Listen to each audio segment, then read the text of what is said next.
para simulan natin ang bagong taon o yung 37th year ng JTG Mother Church na bago ang ginagawa ng Diyos. Amen? Sabi mo sa kanila mo, handa na ako magpabago at makipag-isa sa gagawin ng Diyos. Tayong lahat muna ay manalangin. Lord, sa gabing ito, dalangin namin, Panginoon, ayusin mo aming isipan, ayusin mo aming puso. Higit sa lahat, i-align mo ang aming spirit sa iyong salita. Ngayong gabing ito, ikaw ang mangusap, ikaw ang maitaas. Ma-enjoy namin ang kabutihan at katapatan mo sa Jesus the Gospel Church. Na kami naging bahagi, naging pamilya, lumagot, nagkaroon ng relasyon sa iyo. Salamat, Panginoon, sa gabing ito. Turuan mo kami, ikaw maitaas at maluwalhati sa pangalan ni Jesus. Everybody say amen. We can all be seated in the presence of the Lord.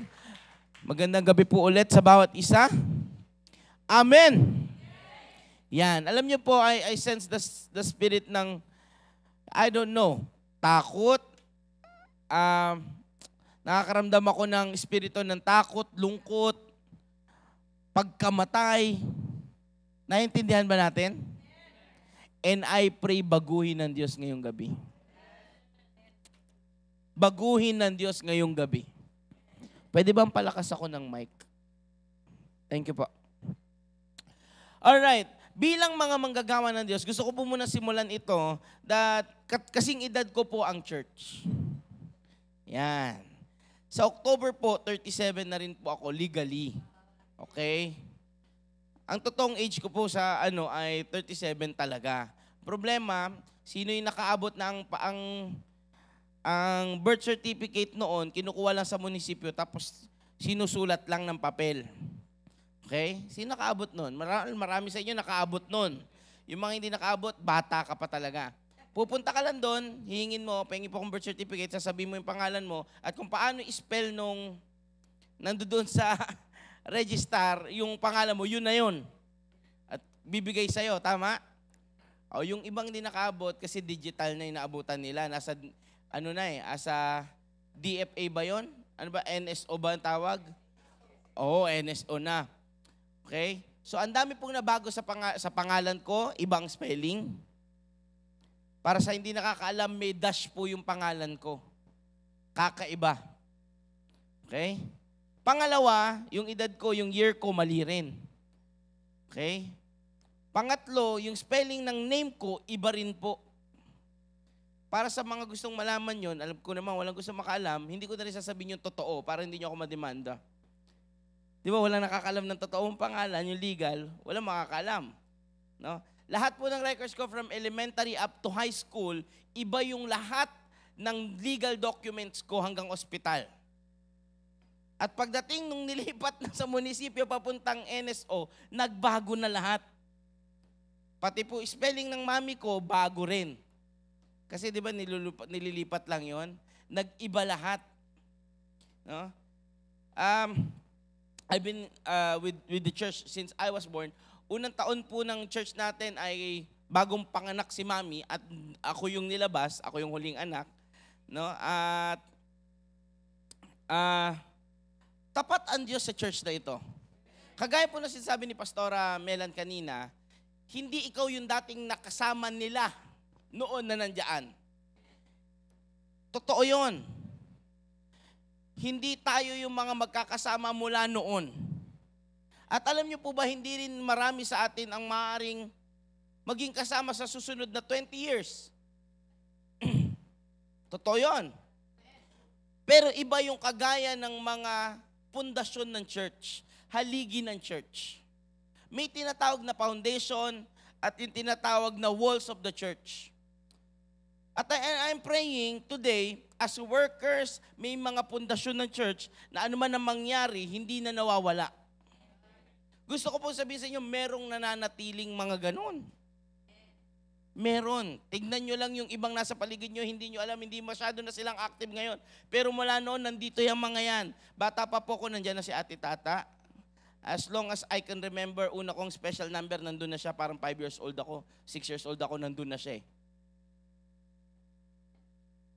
Ganun na katagal si Ate Tata po sa church natin.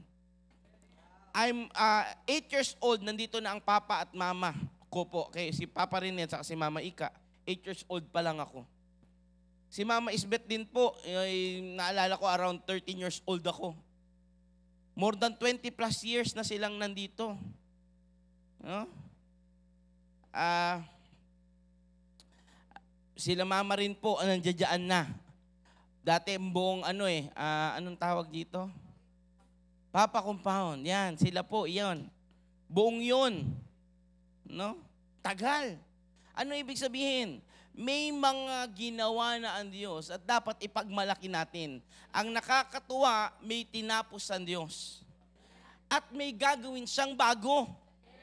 Ang tanong, kasama ba tayo doon sa susunod na gagawin ng Diyos? Yun ang tanong. Kasi hindi lahat ng bagong bagay nakaka-adapt ang lahat.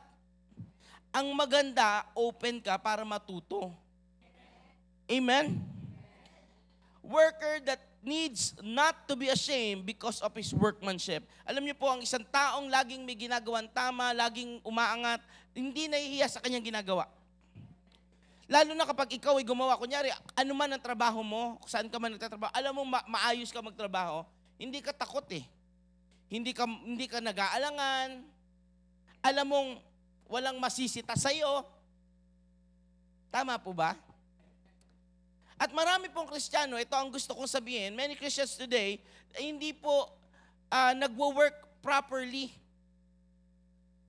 They call themselves workers, but their work is to be ashamed. Nakakahiya, kahiya-hiya. Pero may pagbabagong gagawin ng Diyos. Hello? Amen po ba? Simulan natin dito sa bagay na ito. Importante po yung tinatawag na dignity and diligence. Number 1. Colossians chapter 3, verse 23 to 24. Kung meron tayong NIV at kung kayang ipakita. Kung wala naman po, babasahin ko. Sabi po ng Colossians chapter 3, verse 23 to 24, whatever you do, work at it with all your heart. Kapag sinabi pong dignity, ay may dignidad o yung tipong hindi kahiya-hiya. Pag sinabing diligence, ibig sabihin, matyaga na tama. Yun. Hindi lang pwedeng matyaga, pero mali-mali. Kasi pwedeng tumagal ang gawa, tapos mali. Tawag po doon kapag kaganon, back job. Nangyayari yan, hindi ito nakakaalam po ng ibig sabihin ni Pastor. Kasi walang diligence sa kanyang ginagawa. Walang maayos, maingat na paggawa ng tama. Kaya bilang isang manggagawa na gustong gawin ng Diyos na bago ngayong season na ito, kailangan natin ng dignidad. Ibig sabihin, mapagmamalaki ka.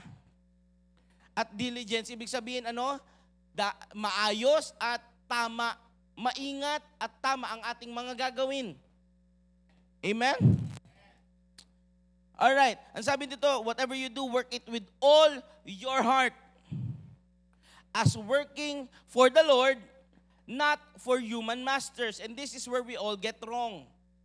Dito po tayo nagkakamali. Natingin natin, sana may kausap ako ngayong gabi.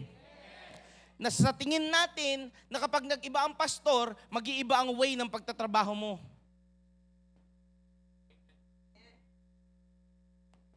Ibig sabihin, at the first place, hindi ka naglingkod para sa Diyos.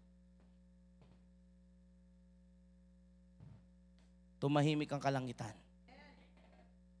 Hello?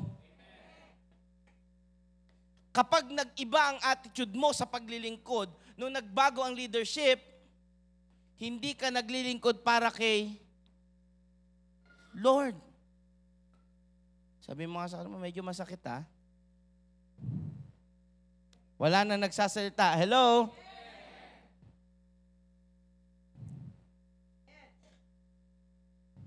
Apat lang to, una pa lang po ito.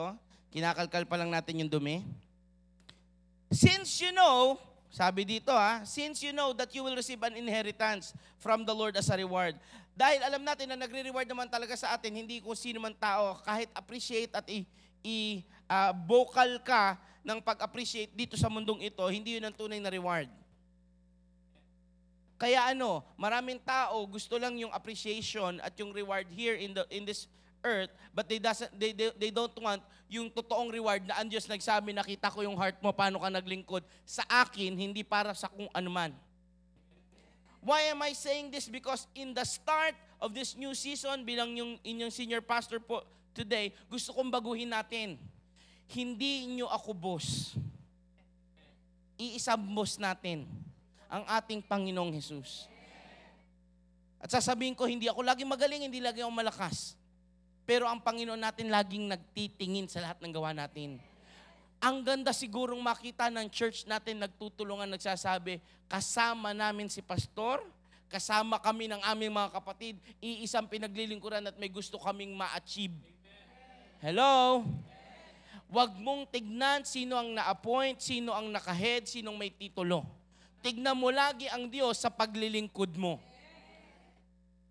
Minsan kabado tayo sa mga bagay na anong mangyayari, anong mapapansin, anong magagawa. Totoo, hindi. Hello?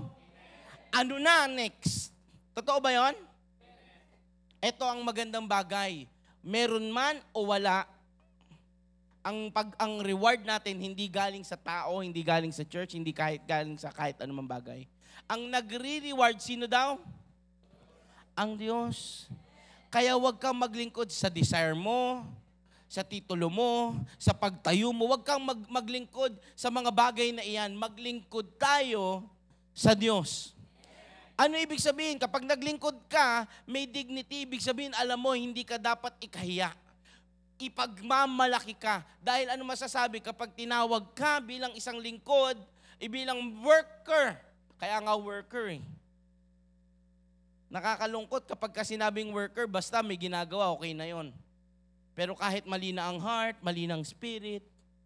Hello? Pero babaguhin natin yan. Sabi mo sa katabi mo, ang buti ni Lord. Laging may bagong chance. Palakpakan nga natin malakas ang Panginoon.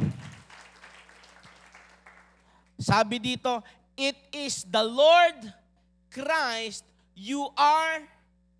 Ay, parang wala akong kausap. It is the Lord Christ you are. Naglilingkod tayo kanino? Kay Jesus. Kay Lord. Sa pag hindi ka natapik, sinabi, ang galing mo kanina mag-exhort. Ba yan? Walang nakapansin dito. Buti pa noon. Buti pa siguro. Dapat iba na lang. Alam mo na kagad, attitude check. Attitude check. Merong mali na sa attitude mo kasi hindi mo na napupurihan ng Panginoon. Hindi na si Jesus ang Lord mo. You are serving your desires. You are serving the clout. You are serving the, ano ba yun?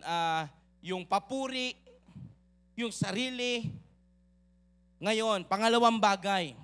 Gusto ko lang po maintindihan na this verse reminds us that every task, no matter how seemingly insignificant, kahit malaki, kahit maliit, hindi ito ang importante ano yung gagawin mo. Ang importante, kapag may pinagagawa o may ginagawa na, may pinapagawa ang Diyos sa atin, matandaan natin, it is an opportunity. Can we say opportunity? Anong opportunity ito? Na matest yung ating gawa na ito'y para talaga sa Diyos. Kaya ang tanong, kapag nagkaroon ng mga sunod-sunod na pagsubok, malalaman ba na lalabas kang puro na lalagang kay Lord ako naglingkod? Sabi mo nga sa mo, yun lang. Parang nalungkot po kayo. Huwag kayo masyadong malungkot. Ini-encourage ko ang bawat isa dahil bagong season. Alam niyo, isa nakakatuwa kapag ka nagre-reset ang isang season. Ibig sabihin, start to zero po iyon. Now, there are tinatawag na 4 seasons po. Kapag ka dumadating na yung fall, it is one of the best things. Bakit? Nalalagas ang mga dapat maalis at may binubuhay namang mga bago. Papunta sa pagtatanim.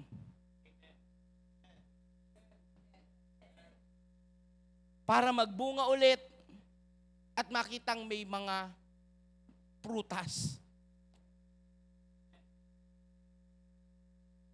It is an opportunity to serve the Lord. Kaya so when we're gonna work this time as one church, one heart, one mind, one spirit, hello, let's approach our work with dedication as if directly serving Christ. Directly serving Jesus. Hello? Mula sa pinakamaliit na gagawin hanggang sa pinakamalaking pwedeng gawin. Huwag mong kunin ng atensyon. Wala po ako ibang tuturo sa church na ito kundi lagi mabigyang papuri ang Panginoon. Wala, kasi yun ang tinuro sa amin ng ating mga magulang. Lagi ibalik ang papuri sa Panginoon. Anthem nga natin yun eh. No? Kapag sinabing anthem, walang gawaing hindi yun natatapos sa ganun. Lagi. Kaya ano? Directly serving Christ. Pangalawa po, gusto kong basahin natin yung Proverbs 14:23. Ang sabi ng Proverbs 14:23, all hard work brings profit, but mere talk leads only to poverty. Ang sabi diyan, lahat ng pagtsatsaga at paghihirap sa pagtatrabaho ay may, ano daw? May nangyayari. May resultang maganda. May profit, may kita. Kaya anong gawin natin? Kung gusto nating may makita na gawin ng Diyos, may gawin din tayong matindi. Pero kung puro usapan lang, ano sabi diyan? Maghihirap ang bawat isa. Kaya maraming Kristiyano po, hirap na hirap maglingkod sa Diyos kasi tumitingin doon sa tao, hindi kay Lord naglilingkod. Kaya maraming tao nahihirapan kasi wala namang ginagawa, nagkwekwento lang. Puro salita lang, wala namang gawa. Hello? Ang isang paglilingkod po ng may katapatan at may pagtsatsaga ay isang bagay na nakapagmamalaki or pinagmamalaki ng Diyos. Nagdadala ito ng breakthrough. Can we say breakthrough? It brings only about positive change. Wala ka nakita nag-hard work na ang naging result is negative. Every hard work for Christ it brings positive change. Amen? It brings positive change. That's why, what do we need to do? We need to do hard work. And it will bring, may resultang maganda. Sino dito gusto ng resultang maganda? May kailangan tayong gawin. Hello? May kailangan tayong gawin. Naniwala ako na one day, hindi man sa madaling panahon, unting tiyaga, magkakaroon tayo ng 2, 3, 4 na service sa Sundays. Ang midweek service natin, magkakaroon ng 2 slots dahil puno na to. Midweek service yun, ha? Hello? Sabi mo sa katabi mo, ang tanong, kasama ka ba? Sagutin mo rin. Amen? Ngayon, anong kailangan para hindi maghirap at hindi maging mahirap? Huwag ka lang puro kwento. Hello? Para hindi bumagsak at hindi maging kahirapan, ano daw? Huwag ka lang puro salita. Ang problema sa marami, ang galing umimin sa nguso, wala sa puso. Amen. Wow, ang ganda nung sinabi. Hindi naman mangyayari yan. Hello? Real talk lang po ako, ha? Kasi gusto ko simulan natin na maayos. Gusto niyo ba magsama-sama tayo ng isang pinaglilingkuran? Gusto niyo ba na may ma-achieve ang church natin? Amen? Alam niyo po ba, gusto ko maging totoo sa inyo ngayong gabing ito. Hindi babagsak ang pangalan Pastor Bus dahil hindi naman po ako kataas-taas. Hindi ko alam kung naintindihan niyo yun. Wala po ako sa kahit anong posisyon. Yun ang totoo. Pero kapag bumagsak ang church, kabagsakan mo rin. Kaya malungkot ka dapat kapag ka nawala yung... Dati may katabi ako dito Saan? Malungkot ka dapat kapag umuunti kami Hello? Kasi alam mo, hindi ka naglilingkod sa tao, hindi ka naglilingkod sa sarili, alam mo, naglilingkod ka kanino? Kasi alam mo, ang malungkot kapag ka umuunti ang church, sino? Si Lord. Tama po ba yon? Amen. Balik tayo. Ito Let our actions, speak louder than our words. Let our actions speak louder than our words. Madaling maki-agree, pero hindi mo gagawin, wala rin yun. Amen? Kung may pagagawang bago ang Diyos sa atin, kailangan din lang tayo nakiki-agree sa salita, sa gawa rin. Amen. Lastly, dito sa part 2 natin, sa number 2 natin, may our commitment to our work, doon sa mga gagawin natin, yung commitment natin doon sa mga gagawin natin, be a testament of our faith. Ay maging patotoo kung sino at ano ang pananampalatayang meron tayo. Napakasimple lamang po ang sabi ng salita ng Diyos, kilala ng Diyos ang Kanya. Paano daw? Simple lang. I know them by their fruits. Alam ko yung bunga nila. Kaya anong kailangan natin gawin? Mga manggagawa ng Diyos, magbunga tayo. Amen? Sabihin mo nga sa 3 tao sa paligid mo, magbunga tayo. O ngayon, anong klaseng bunga? Kasi ang daming bunga Totoo lang. Ang daming bunga. Bunga ng galit, bunga ng masamang isip, bunga ng tampo, bungang araw. Anong bunga? Bunga ng, simple lang po ang sabi ng ating mission, preach the gospel. Bunga ng bunga ng magandang balita ng Diyos.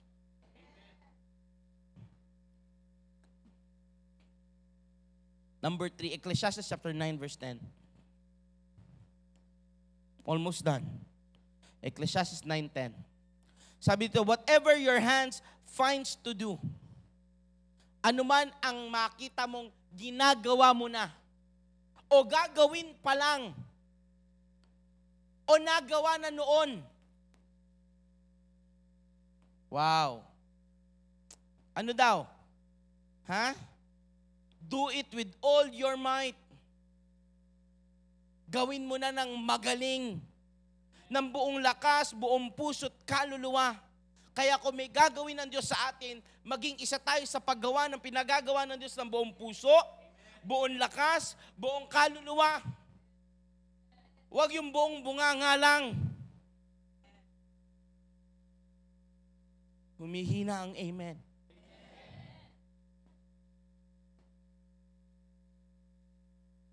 Hindi babalikan ko lang po, hindi tayo naglilingkod kanino, sa tao, sa church, sa pastor. Hindi. Lahat tayo naglilingkod kay Jesus. Hello?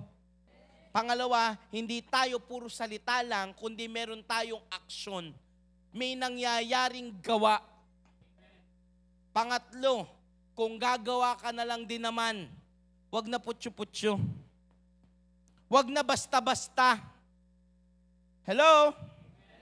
Kung gagawa ka na lang din naman, gawin na natin ang buong lakas. Bakit? Ang buhay hindi natin alam hanggang kailan. Ibig sabihin, alam niyo po ba, sabi ng John 10:10a is, the enemy came to kill, to steal, and to destroy. Sabi ng John 10:10b, but I came to give you life and life abundantly, or that you may enjoy life. Pero ang sabi po ng Biblia, may hangganan yung buhay dito. Kasi sabi doon, but in the realm of the dead, there is no more work. Kasi pagpatay na tayo, paano pa tayo magagawa? Kaya habang buhay tayo at pinagagawa tayo ng Diyos, may lakas tayo. Una, siya na nga pinaglilingkuran natin. Hello? Pangalawa, alam natin may bunga ang tapat na paglilingkod, matyagang paglilingkod at totoong paglilingkod. Hindi puro salita lang. Pangatlo, habang ginagawa mo na, gawin mo na ng mahusay. Bakit? Ano ba itong paggagawa sa atin ng Biblia? Ano bang pinagagawa sa atin ng Diyos? Napakasimple lamang po at hindi ito nawawala. Ito pa rin po ang mission statement ng Jesus, the Gospel Church. Go ye therefore and preach the gospel unto all nations. Yun pa rin po Mark chapter 16. Hindi nagbabago iyon. And I will be with you. From Judea to Samaria and to the outmost part of the world. Yung pa din. At hindi nagbabago yun.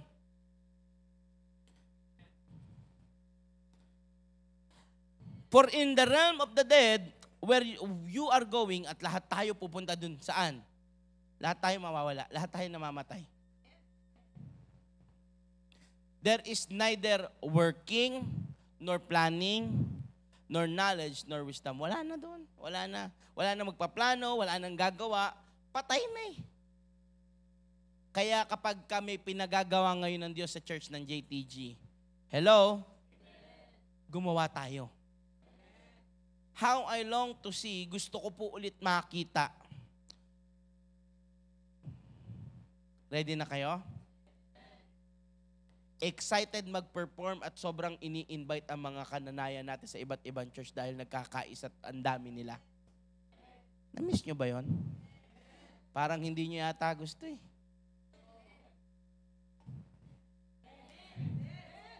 How I long to see yung mga katatayan ng church na ito kilala dahil sa dami nila. Hindi lang sa dami dahil nakikita, dinadala pamilya ang dumadating sa church, ang tatay ang nangunguna.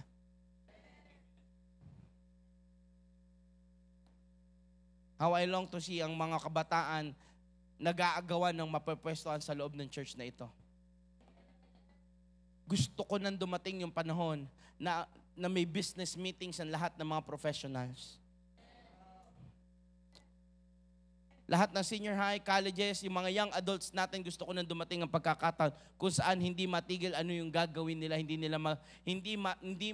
nila malaman saan nila gustong sumali dahil sa dami ng pinagagawa ng Diyos sa church na ito. At ito ang gusto ko pong sabihin, darating yun.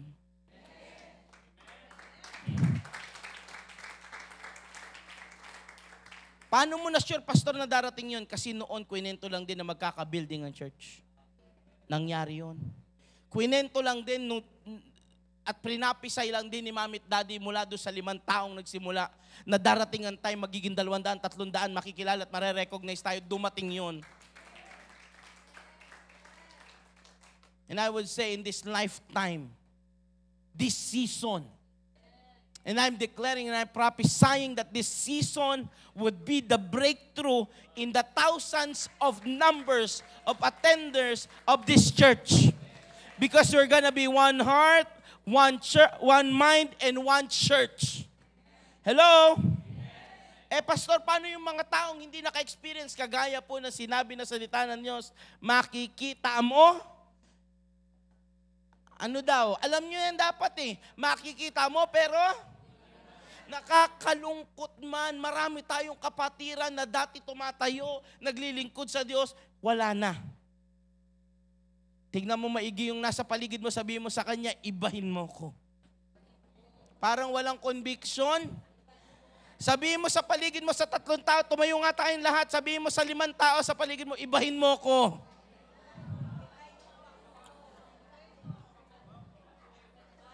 Hello? Sino dito magsasabi, Pastor, makikita ko yan, mararanasan ko pa.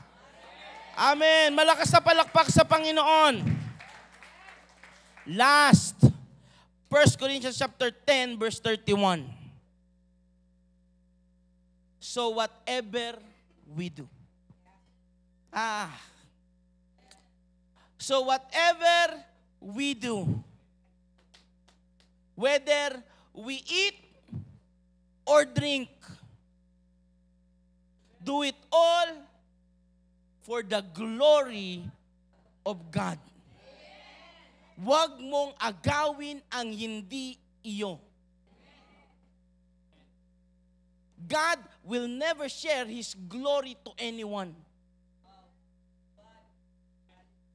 God will never share His glory to anyone.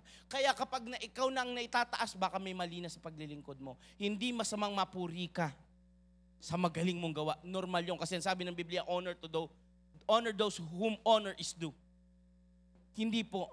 Pero kapag ikaw na lang, may mali. Hello? So ano daw? Kahit magkainan tayo, magtawanan, magsamba, hello? Manalangin, kahit na nagsasama-sama at nagpe-fellowship lang, ano daw? Dapat naluluwalhati ang Diyos. In every aspect of our work, let our actions be guided by the desire to glorify God. Ang desire ng puso mo tuwing may gagawin ka, hindi yung masabi sa dulo, ang galing mo naman. Hindi, kundi ang masabi dapat, minahal ko si Lord lalo ngayon. Anong tingin mo? Mag-glorify kaya si God doon? Nakilala ko si Lord nung nag-sharing tayo. Nakilala ko ulit si Lord. Naramdaman ko ulit yung presence niya. Kasi madalas ang inaantay mong marinig, ang galing mo mag-share. Ayoko marinig yun. Huwag natin antahin yun. Hindi na para kay Lord. Maganda, napuri ka. Wow, praise God. Pero ano, thank you nung nag-share ka, talaga nabalik yung senses ko sa mahal ko na ulit si Lord. Hello? Mayroong mga tao na kapag makakausap ka, sasabihin, nawala ako noon pero dahil nag-share ka ngayon, maglilingkod ulit ako kay Lord. Nawala yung apoy ko, hindi na ako umiiyak, hindi na ako lumuluhod kay Lord nung narinig kita. Ngayon, alam ko saan ako nagkulang kay Lord. Babalik ako sa pag-iyak. Babalik ako sa pagluhod. Babalik ako sa paglilingkod kay Lord. At yun ang nakapagbibigay kaluwalhatian sa Diyos. Hello? Let our desires be to glorify God. Hello? Paano? Through our labor. Siyempre, hindi pwedeng wala kang ginagawa tapos naluluwalhati ang Diyos. May gawain. May gagawin. Amen? One thing, bago po ako magtapos-tapos na ako eh. One thing, isa po sa naalala ko lagi. Si Mami, andito po at karamihan po sa ating leadership ng Mother Church ay youth core ko noon. At sabi ng daddy noon, ako po'y pinaghawak ng Bible study ni daddy. Sabi ni daddy, Nak, marami po hindi nakakalam ng story na ito. At kwento ko ngayon sa inyo. Bago po ako nagpastor, isa akong Bible study leader. Saan po ako Bible study leader? Sa John Street. Sa may multi. Hindi alam ng marami kung saan po iyon. Isa po iyong parang compound o parang isang lugar na hindi naman multinational ang level. Medyo ano yon, village. Yan. Hindi ko po alam kung meron nakaabot sa akin dito na nagpupunta doon. Okay, nagpupunta ako doon. At ang una ko nakasama doon nung inopen iyon ay si Pastora Juliet. Binigay niya sa akin yung family na pupuntahan doon. At uma-attend pa rin ngayon yung isa sa nawin natin doon na family. Andito pa rin po every Sunday, nasa likod. Okay? Magkapatid, no? Dumating yung time sa John Street po na napakadami nila tuwing uma-attend. Naging partner ko po doon, no? Nagsama ko ng mga youth na nakasama ko doon para mag-song lead, para kung ano man. Pero dumating po yung time na ang pinakamatagal ko naging partner doon si Ate Rose. No? Si Ate Rose. Hindi nyo po kilala yon. Yung dating gitarista ng church natin. Okay? Yung partner ko doon. At napakadami naming dinadala sa ano. Dumating ang time, sabi ni Daddy, makinig po kayo Bible study ito. Meron pang kasunod. Bible study ito. Ang sabi ni Daddy, Nak, gawin mo ng community church yan. Sabi ko lang kay Daddy, hindi pa po ako marunong. Bakit ko naalala yung bagay na yon? Kasi nung sinabi niya, gawin mo ng community church yan, naniniwala po ako this season, May tatapusin lang muna tayo. May kailangan lang muna tayong i-engage. Darating ang time, lahat ng barangay ng buong Parañaque. Sabay-sabay linggo, 9 a.m., sabay-sabay may nagsaservice.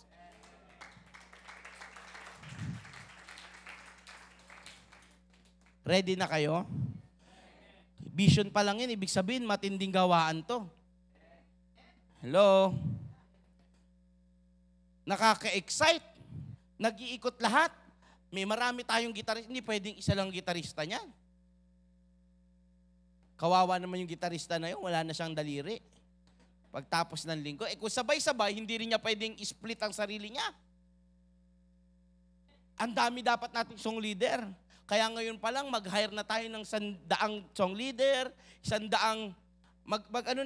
mag-audition na kayo sa worship team. Regardless of your age. At bawat gawain, may sumasayaw, may kumakanta, may team. Hello?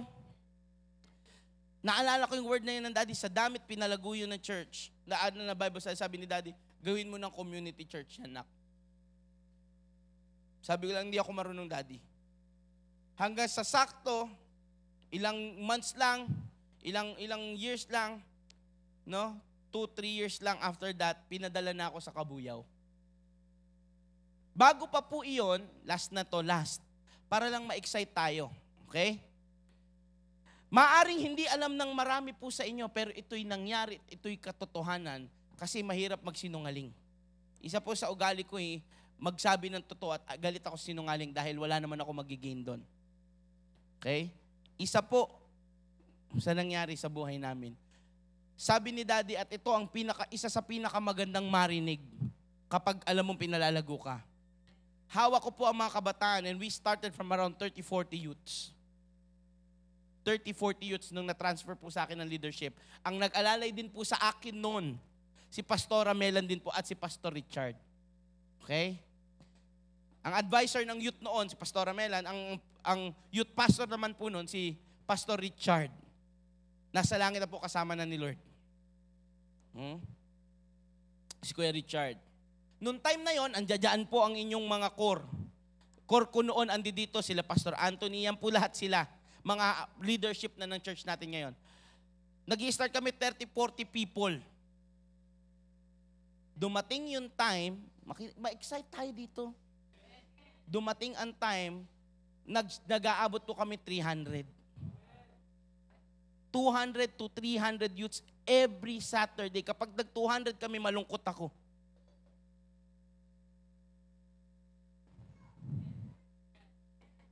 Maaring sabing, hindi totoo yan, Pastor. Kwento mo yan, sige.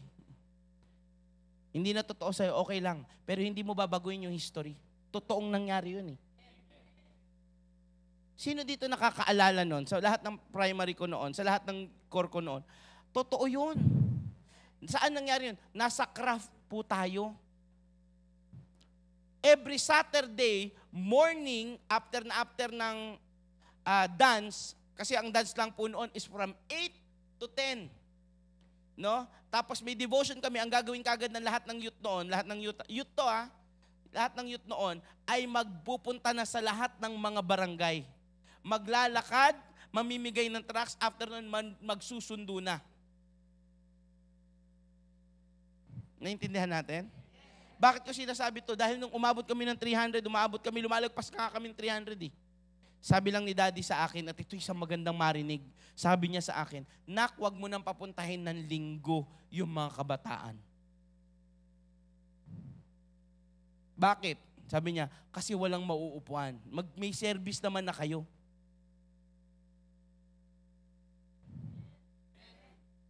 Sino nakaalala sa craft halos walang youth, puro sumasayaw lang? Hindi niyo ba napansin yun? Parang walang youth, no? Parang sa craft, parang walang youth, parang puro mga sumasayaw lang, puro workers lang. Kasi lahat yon hindi na pinapadalo ni Daddy sa dami. O anong ibig sabihin? Darating ang time. Babalik natin ng isang gawain ng departamento ng mga tatay. Ang isang service, puro nanay lang. Ang isang service, puro young adults, puro youth. May kanya-kanya talagang service na kapag pinagsama-sama, ang nag-limit lang ng multiple services ay leadership ng bawat group. Wow. And this is what I'm saying, and I want to declare, this will not be a wishful thinking. It will come to pass, and I declare it in the name of Jesus. Hindi po lahat na natili. Ang dami kong kabataan ng mga leaders noon, ang dami nating leaders ng church noon, na wala na ngayon. Kaya ang tanong, sino yung nanatili? Siyempre yung gumawa. Siyempre yung nakiisa. Kaya anong gusto ko sabihin? Sama tayo. Papatrapikin pa natin ang Parañaque, oh. Hindi pa nagtatraffic tuwing uwian natin, oh. Hello? Isa yun sa vision ng ating Pastor Glenn, ng ating daddy, na ang sabi nila, isa sa mangyayari sa church na to, sobrang lago natin, na pag uwian, na babalita tayo na walang dadaan ng Parañaque dahil uwian ng JTG. Hindi pa nangyayari, oh.